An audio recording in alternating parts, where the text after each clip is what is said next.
नमस्कार, आप देख रहे हैं न्यूज़ फॉर नेशन और मैं स्वाति पांडे आपके साथ। साल 2024 के लोकसभा चुनाव को महज कुछ महीने ही शेष है और ऐसे में तमाम दल अपने अपने स्तर पर तैयारियों में जुट चुकी है। जहां एक तरफ विपक्ष को एकजुट करने के लिए मिशन ऑपोजिशन लेकर के सूबे के मुखिया यानी मुख्यमंत्री नीतीश कुमार निकले हुए हैं, तो भला बीजेपी भी भला इससे पीछे कैसे हटे। बता दें कि बीते 23 जून को बिहार की राजधानी पटना में विपक्ष दलों की बड़ी मीटिंग बुलाई जाती है, जिसमें तमाम 15 दल के 27 नेता शिरकत करते हैं और इस विपक्षी मीटिंग की जो अगुवानी है, जो मेजबानी है, वो सूबे के मुख्यमंत्री नीतीश कुमार ने किया था। अब ऐसे में इसके बाद जो है एनडीए यानी बीजेपी की नेतृत्व वाली एनडीए भी अब मीटिंग करने जा रही है।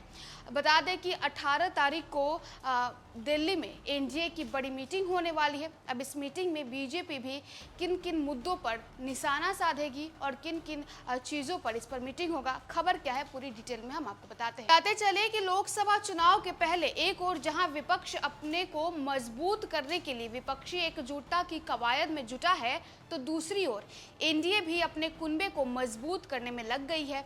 इसी क्रम में भाजपा के नेतृत्व वाले एनडीए ने 18 जुलाई को एक बड़ी बैठक बुलाई है, जिसमें कई पूर्व सहयोगी दलों को बुलाए जाने की खबर है। इस बैठक से भाजपा की कोशिश बिहार के मुख्यमंत्री नीतीश कुमार को भी एक बड़ा संदेश देना है कि उनके खिलाफ बिहार में बड़ी घेराबंदी की तैयारी है। इसके लिए एनडीए की बैठक में बिहार से कई ऐसे राजनीतिक दलों को बुलाने की बात है जो अब तक आधिकारिक रूप से एनडीए में नहीं है। इसमें एलजेपी यानी चिराग पासवान की गुट और मुकेश सहनी की वीआईपी पार्टी शामिल होगी। इसके अलावा जीतन राम मांझी की पार्टी हम लोजपा यानी पशुपति पारस गुट की लोजपा और उपेंद्र कुशवाहा की पार्टी रालोजद भी शामिल होंगे। एनडीए की इस बैठक में मुख्य रूप से चिराग पासवान और मुकेश सहनी बेहद अहम होने जा रहे हैं। चिराग पासवान ने मोकामा और गोपालगंज के विधानसभा उपचुनाव में भाजपा उम्मीदवारों के लिए प्रचार किया था, लेकिन वे अभी तक एनडीए में हैं। इसकी आधिकारिक घोषणा नहीं हुई है। वहीं इनके चाचा यानी पशुपति पारस खुद केंद्रीय मंत्री हैं और चिराग के साथ उनका मनमुटाव जग जाहिर है। वहीं अगर पासवान वोट बैंक पर पकड़ की बात की जाए तो चिराग पासवान की लोकप्रियता सर्वाधिक है। ऐसे में एनडीए में अगर चाचा के साथ भतीजे चिराग को भी शामिल किया जाता है तो भाजपा के लिए अलग किस्म की चुनौती होगी कि दोनों को एक म्यान में रखकर कैसे साधेंगे। इसी तरह मुकेश सहनी की पार्टी वीआईपी को बिहार में भाजपा ने ही बड़ा झटका दिया था। यहां तक कि भाजपा के खिलाफ सहनी के आक्रामक रुख के बाद वे दोबारा विधान परिषद के सदस्य भी नहीं बन पाए थे। भाजपा के खिलाफ सहनी ने खुद को कई बार पेश किया और मोकामा और गोपालगंज के विधानसभा उपचुनाव में खुलकर महागठबंधन के उम्मीदवारों का समर्थन किया।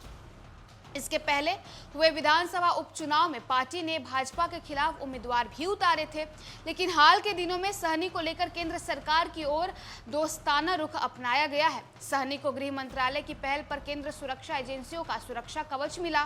कई भाजपा नेताओं ने सहनी को अपना पुराना मित्र बताया। यह एक संकेत रहा कि भाजपा चाहती है कि सहनी भी एनडीए का हिस्सा बने।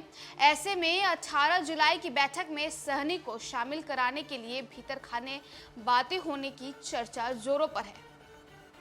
बता दें कि बिहार के अलावे 18 जुलाई की बैठक में एनडीए में पंजाब से शिरोमणि अकाली दल यानी सीएद, आंध्र प्रदेश से तेदेपा के शामिल होने की संभावना है। सीएद के सुखविंदर सिंह बादल ने बैठक के लिए अपनी उपस्थिति की पुष्टि भी की है, जो नई दिल्ली के अशोका होटल में होगी। टीडीपी प्रमुख चंद्रबाबू नायडू ने हाल ही में केंद्रीय गृह मंत्री अमित शाह के आवास पर उनके साथ बैठक की थी। महाराष्ट्र में अजीत पवार की बगावत और एनसीपी के एक धड़े के सरकार में शामिल होने के बाद कर्नाटक में जनता दल सेक्युलर और आंध्र प्रदेश में वाईआरसीपी के साथ भाजपा के संभावित गठबंधन की सुगबुगाहट भी चल रही है।